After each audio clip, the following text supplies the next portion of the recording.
Extrait du chapitre 5. Nous arrivons dans cette vie avec des programmations. La science de l'épigénétique confirme que ce que nos arrière-grands-parents faisaient apparaît souvent aujourd'hui dans l'ADN d'un enfant. Nous n'arrivons pas blancs comme neige dans ce monde. Nous ne sommes pas un tableau blanc sur lequel il n'y a rien d'écrit.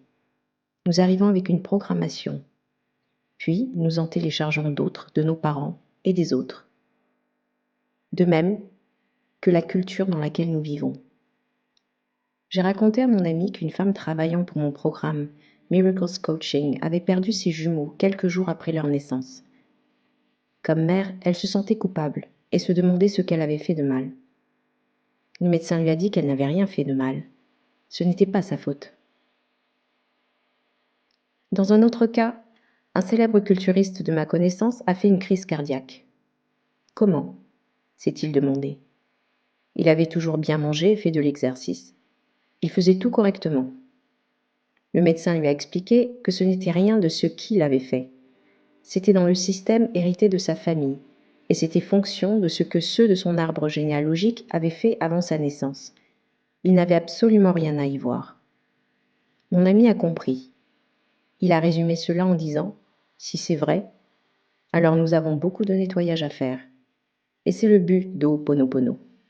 Il y a tellement de données à nettoyer que nous ne pourrons quasiment jamais arrêter. Le docteur Hewlett est sorti marcher au centre-ville d'Austin durant l'un de nos séminaires conjoints. Il a salué un inconnu à un arrêt d'autobus. Ce dernier n'a pas réagi. Le docteur Hewlett a dit qu'il s'est immédiatement mis en colère. Il voulait un bonjour amical. Cela vous montre à quel point nous avons du nettoyage à faire. Le docteur Hewlett pratique le nettoyage depuis plus de 25 ans. Pourtant, la rebuffade d'un inconnu l'a vexé. Continuez de nettoyer. La majeure partie de ce que vous avez besoin de nettoyer est inconsciente. C'est votre programmation. Je dois le faire moi aussi. Je nettoie depuis des années à présent, ce qui m'a conduit à faire des percées et à vivre des moments d'unité avec le divin. Mais je n'ai pas terminé. Vous non plus.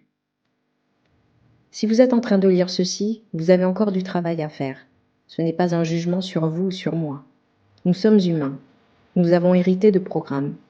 Personne n'est à blâmer. Par contre, nous avons la responsabilité de nettoyer le monde en nous épurant personnellement. Si vous voulez ne faire qu'un avec la vie et ressentir du contentement en ce moment même, continuez de nettoyer. Je parle de contentement, alors que j'avais l'habitude de dire que le but est d'être heureux ici et maintenant, et d'ajouter que le bonheur est un choix. Jusqu'à ce qu'une conversation avec un ami me fasse repenser mon langage. Matthew Dixon est un remarquable guitariste de flamenco moderne, et il est mon professeur de guitare. Il m'a aidé à me préparer pour mon premier CD de musique, Blue Healer. Nous avons continué de travailler ensemble pour créer 2 albums populaires de musique inspirés par Ho'oponopono, Aligning to Zero et At Zero. Quand il me rend visite, nous parlons plus souvent de la vie et d'Ho'oponopono que de guitare ou de musique. Un jour, Matthew a improvisé sur l'idée que le bonheur est fugace. Il a dit que nous voulons tous l'amour et que pour arriver à cette fin, nous faisons toutes sortes de choses. Il a ajouté que ce que nous voulons le plus, c'est le contentement. Cela m'a rappelé le mot « imperturbabilité ». Autrement dit, nous voulons être en paix. Le bonheur pourrait être une façon de l'exprimer. Le contentement en est une autre.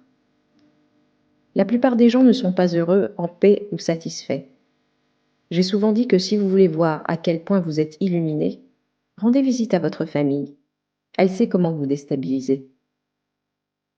Peu d'entre nous sont contents quand ils sont entourés de leur famille un certain temps.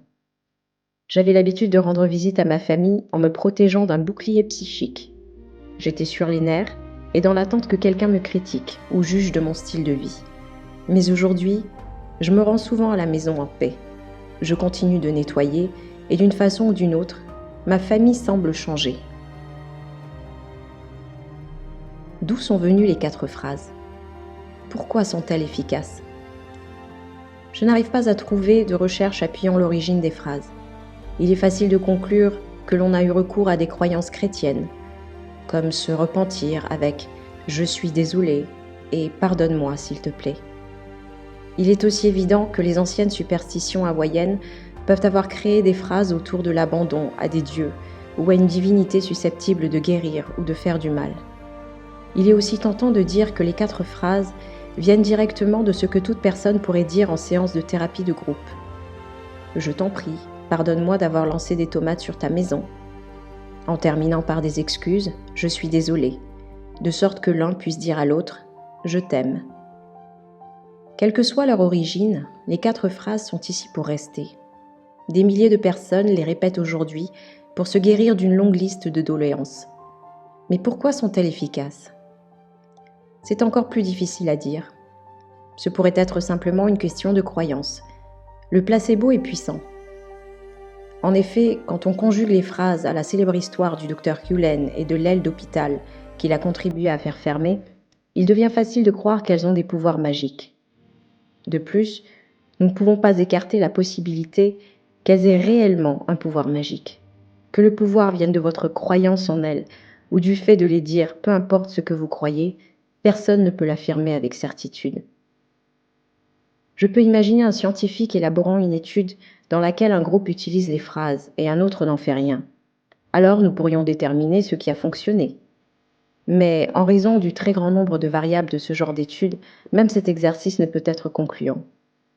Sachez que le Dr Cullen m'a déjà envoyé une étude qui concluait que les sujets étudiés avaient fait baisser leur pression artérielle en se servant des 4 phrases comme objet de méditation. Cependant, l'étude était tellement restreinte qu'elle mérite à peine d'être citée.